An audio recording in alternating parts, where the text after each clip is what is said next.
But on the other end of this chart there, you have the new entrants, the countries which recently joined the European Union, or even Greece, which joined us a long time ago, and they have got a major task ahead, because they've made very little progress so far, and we understand why. But there are also a number of countries in the middle, which, in my opinion, are still struggling, and by now you have also, I think, gathered where Spain is on this graph, where you have got an enormous amount of landfill still to get away with. And as you can see, the amount of thermal treatment in Spain is rather low. 2 million tons for a country of 45 million people, if I'm not mistaken. That is simply not adequate. And I hope that the discussion today, we can convince you in this country collectively that we should change this picture. Okay,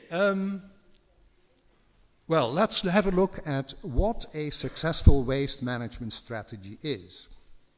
And now I'm talking about a strategy which has been adopted by the countries on the left-hand side, Germany, the Netherlands, Sweden, etc.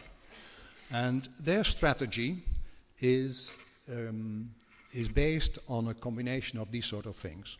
First of all, separation at source, and recycling of a number of streams which can quite easily be recycled straight away. Textiles, glass, paper, and a certain amount of packaging material, especially the plastic packaging material. And if you do that properly, this separation at source, you end up with 3 major streams. That is the organic stream, the green stuff from your garden, from your kitchen. That is put through anaerobic digestion and composting, or composting only. You end up with a bulky domestic waste. So when you clean out your garage or your loft, or you end up with carpets and furniture and bicycles and that sort of stuff. That is ideal for sorting and recycling. But what is left is the major residual waste stream.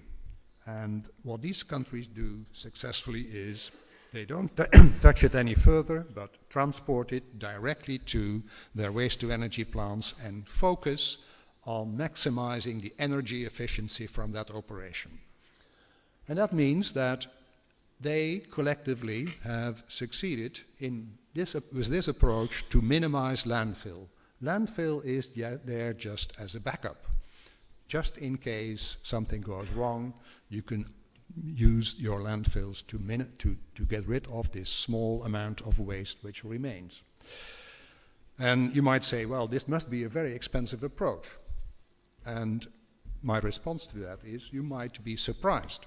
Because this is, if you do this properly, is probably the most efficient way of treating your waste at a rather low cost.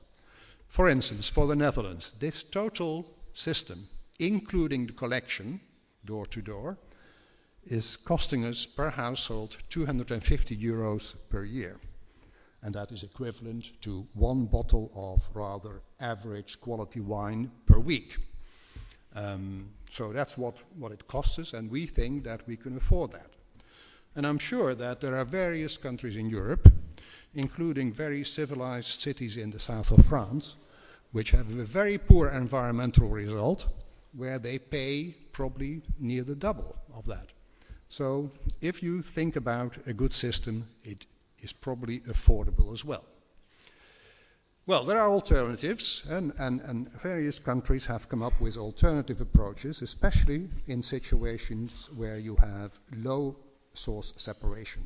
And they have come up with approaches where they say, let's start with separation and sorting, so various MBT approaches. I'm not going to explain them in further detail. There are various ways of doing that, but in my opinion, the final result of those activities is not so successful, because you always will end up with material which you have to landfill or which you have to incinerate at the end anyway. So, in my opinion, these sort of approaches are not the ones which should be categorized into the category of very successful strategies. But I'm putting this rather challenging statement here in front of you, and I hope it may provoke some debate. One thing you come up with in these alternative routes is RDF, refuse-derived fuel. And how come that this has become so important? When people started to invest in MBT type of approaches, the idea was that you would be able to avoid incineration via that route. So the hope that you could come up with a successful waste management strategy without any thermal treatment, without any incineration, gave the idea that you could create a fuel, RDF, or SRF as it's called also, that would become end of waste, so that it could be burned in any sort of commercial furnace. Well, the reality is totally different. The reality is MBT is only a pretreatment. RDF will be waste, is waste, and will be waste in the future. So in the Waste Incineration Directive it is clearly stated, and also the Industrial Emissions Directive will mean that RDF is waste. Well, I know that the Portuguese government is trying very hard at the moment to get it classified as end of waste, but I'm sure that that will not be approved throughout Europe.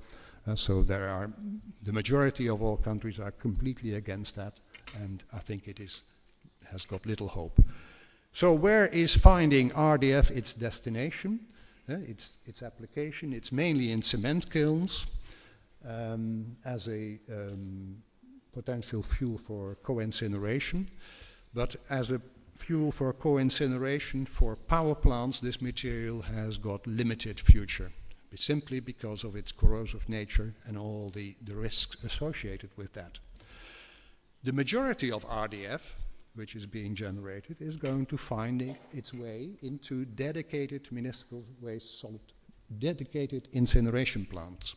For instance, in the UK, we are seeing a lot of investment at the moment in incineration capacity, finally, and part of the feedstock going to be incinerated is not residual waste, but is RDF coming from sorting plants. And the essence is that these type of dedicated incineration plants incinerating RDF are, in terms of legislation, but also in terms of specification and operational terms, almost the same as waste-to-energy plants starting with the residual waste. So the differences are really minor. So, coming to waste-to-energy, incineration with recovery of energy is really the dominant route for treating residual waste and RDF. It's fully proven and environmentally safe thanks to the presence of professional flue gas cleaning systems.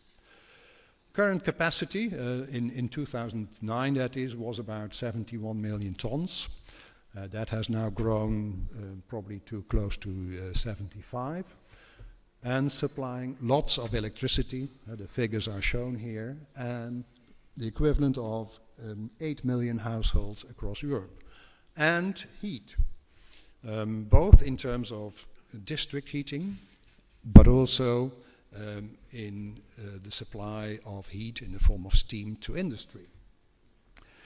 Across Europe, 50% of that is recognized as being renewable, and in almost all cases it represents a net saving in terms of CO2, because it avoids the production of energy from fossil fuels somewhere else. Well, a typical picture of this plant, I'm not going to explain that in detail. There will be probably other presentations where this will be shown. What is important to emphasize is the importance of energy. I showed you already a few figures, but this shows us the waste-to-energy cycle. So this quantity of waste which we incinerate, thermally treat, is generating electricity, supplying 12 million people, these 8 million households probably, and lots of heat, and at the same time avoiding all this fossil fuel.